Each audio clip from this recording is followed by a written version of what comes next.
Olá, sejam bem-vindos a mais um vídeo do canal Portal Educação. E no vídeo de hoje eu venho trazendo para vocês literatura, período barroco. Mas lembrando que, como eu sempre faço, eu divido os vídeos para que não fiquem muito longos.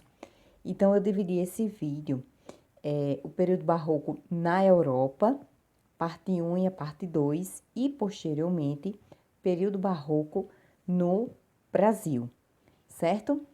Então, sem mais delongas, vamos lá e vamos iniciar e vamos começar a entender como foi esse período barroco. Bom, o barroco ele surgiu no final do século XVII e início do século XVIII na Espanha e se expandiu por toda a Europa. Então, assim, a literatura barroca, ela chega a Portugal em um período marcado por grandes tensões e mudanças. Portugal e Espanha tinham um único rei. Então, com o desaparecimento de Dom Sebastião, que era o rei de Portugal, Filipe II, ele torna-se herdeiro do trono e consolida a unificação da Península Ibérica.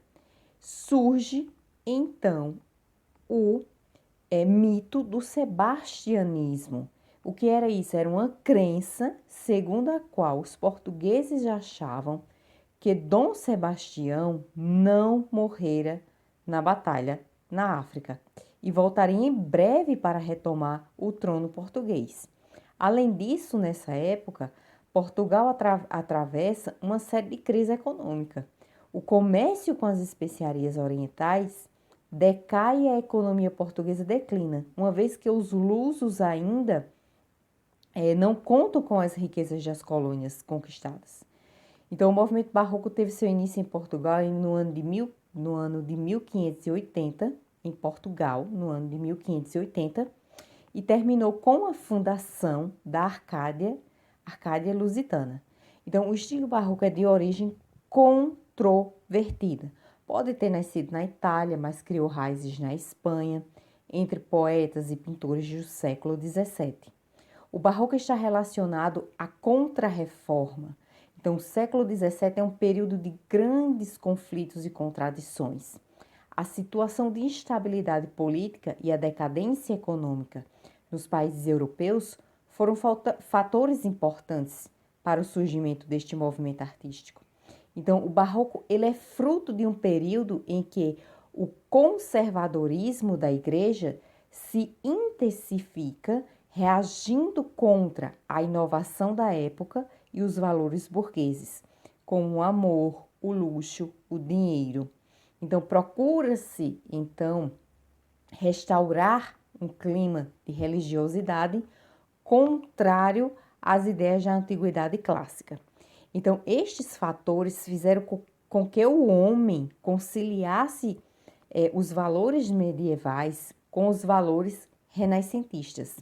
Essa situação contraditória provocou o aparecimento de atitudes igualmente contraditórias do artista face ao mundo, à vida e a si mesmo. Então, nas palavras de Alfredo Bossi, barroco é um estilo voltado para a alusão e para a ilusão enquanto fuga da realidade convencional. Então, se partirmos da interpretação do estilo barroco em termos de crise defensiva da Europa pré-industrial, aristocrática e jesuítica, perante o avanço do racionalismo burguês, então entenderemos o quanto de angústia, de desejo de fuga e de limitado subjetivismo havia nestas formas. E entenderemos também a imagem barroca da vida como um sonho, como uma comédia, como um labirinto, um jogo de espelhos, uma festa, o triunfo da ilusão. Então, o barroco ele toma denominações diferentes que variam de uma região para outra da Europa.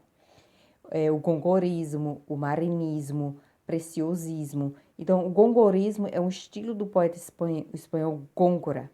Então, termos que os partidários dessa tendência literária utilizam emprego exagerado de metáforas, trocadilhos, jogos de palavras. O marinismo é de influência do poeta italiano Marini, caracterizada pela afetação no estilo, o preciosismo, como tendência literária, volta-se para a perfeição da forma e a sutileza da frase. Muito em moda na corte de Luís XIV, o Rei Sol. Eufemismo é um estilo afetado, é extravagante, comparável ao gongorismo português e ao preciosismo francês. Então, recebeu esse nome em consequência da novela de John. Então, o século XVII apresenta a reação da Igreja contra as ideias do antropocentrismo, difundidas pelo Renascimento e contra a Reforma Protestante, solidificada na Inglaterra, Holanda e regiões do Reno e do Báltico. Então, esta reação da Igreja, na tentativa de recuperar o seu poder, chamou-se Contra-Reforma. Então, foi um movimento caracterizado pela censura de textos e ideias, com decisões elaboradas a partir do Concílio de Trento, ocorrido de 1545 até 1563. A unificação da Península Ibérica dá condições à Companhia de Jesus de combater com mais vigor as ideias da reforma protestante. O ensino passa a ser atribuição dos jesuítas. Então, qualquer avanço no campo científico-cultural passa pela censura eclesiástica. Tudo isso fez com que a Península Ibérica não acompanhasse o progresso científico da Europa. Portugal manteve-se alheio às ideias de Galileu, de Newton, e entre essas descobertas estão as leis da mecânica e o processo de circulação do sangue no corpo humano. Então, nesse clima de profundas transformações de ordem social, política, econômica, é que se desenvolve a estética barroca. O barroco ele reflete a tentativa de conciliar formas antagônicas, o bem e o mal, o espírito e a matéria, o céu e a terra, a pureza e o pecado, a razão e a fé. Então, a estética barroca, ela opõe-se à estética clássica. Superfície, profundidade, forma fechada, forma aberta, multiplicidade, unidade. Então, o homem barroco, ele foge das coisas e sentimentos contraditórios que envolvem a natureza humana, exaltando os valores cristãos. O homem volta-se para Deus. Então, podemos encontrar dois tipos de estética barroca, a gongórica e a conceptista. Bom, na estética gongórica, ela está preocupada com a descrição das coisas. É frequente o uso de figuras de linguagem, como a antítese, o simbolismo e além do uso de neologismos. Então, preocupa-se com a linguagem bem trabalhada. Então, a estética conceptista, no entanto, ela está preocupada em conhecer a essência das coisas, ao invés de descrevê-las. Utiliza-se mais da razão do que da emoção e há o uso de antíteses e paradoxos, tornando o raciocínio mais ambíguo e em busca da satisfação da inteligência. Então, a linguagem barroca ela é exagerada de imagens e de figuras de linguagem.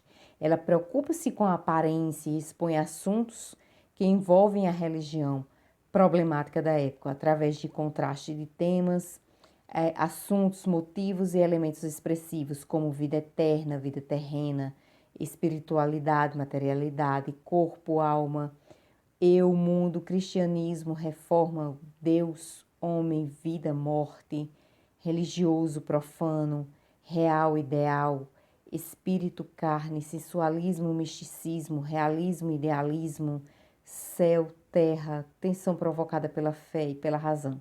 Então, além da religiosidade, o artista barroco, ele retrata também a sensualidade, tanto em relação à natureza como ao corpo humano. Nas artes, o barroco é clara a influência do conflito entre a razão e a fé na pintura.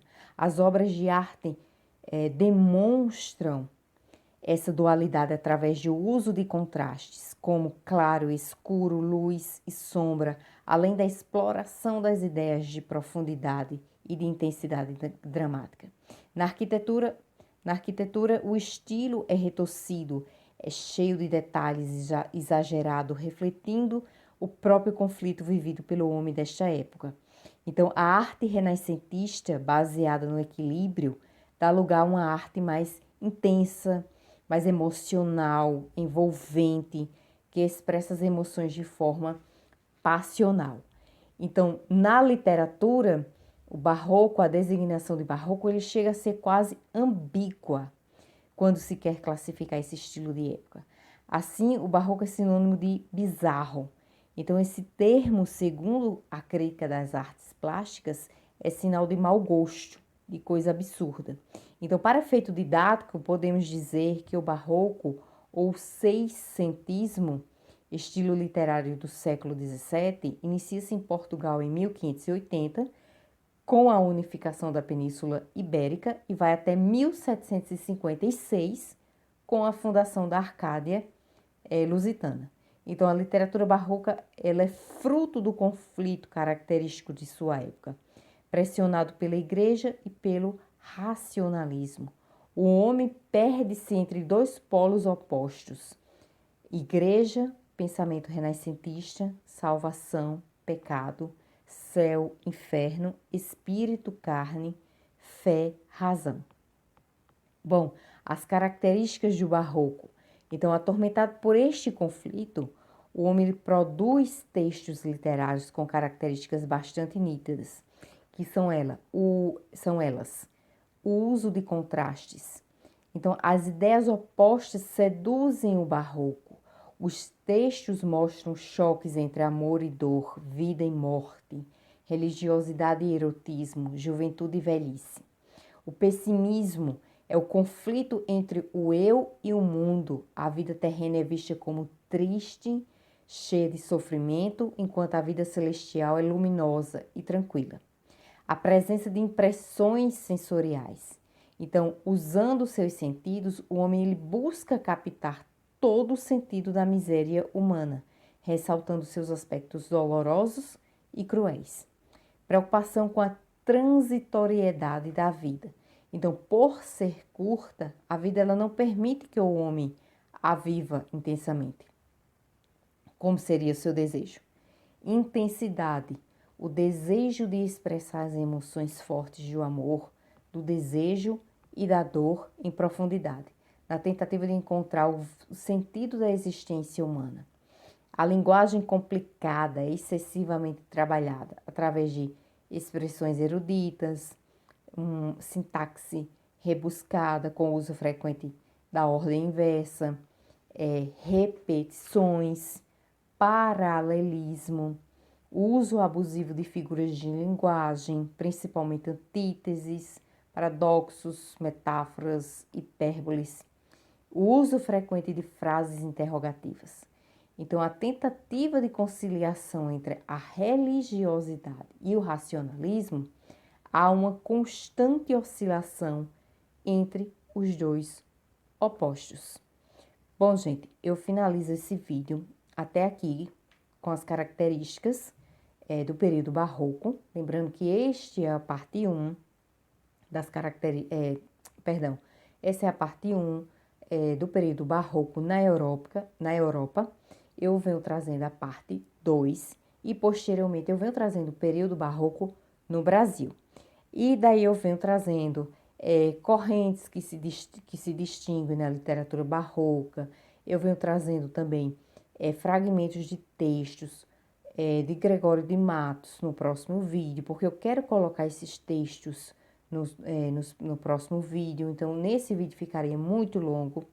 Eu venho trazendo no próximo vídeo para que eu possa ir falando e para que vocês possam ter noção de um exemplo dos textos do autor Gregório de Matos e tudo mais, tá bom?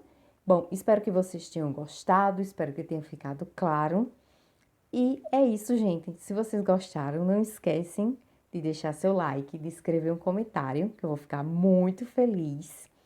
E o mais importante de tudo, não deixem de se inscrever no canal para não perderem os próximos vídeos, que eu venho trazendo esse próximo vídeo da literatura barroca, venho trazendo vídeo ainda sobre a Era Vargas, é a continuação do vídeo da Revolução Francesa, e venho trazendo também que eu já estou deixando pronto também um vídeo de língua portuguesa, o uso do hífen, todas as regras das quais usamos o hífen, das quais não usamos o hífen. Tá bom, gente? Espero que vocês tenham gostado. Se gostaram, como eu vou repetir novamente, deixem seu like, escrevam um comentário e o mais importante de tudo, não deixem de se inscrever no canal. Muito obrigada por assistir, um abraço, até o próximo vídeo.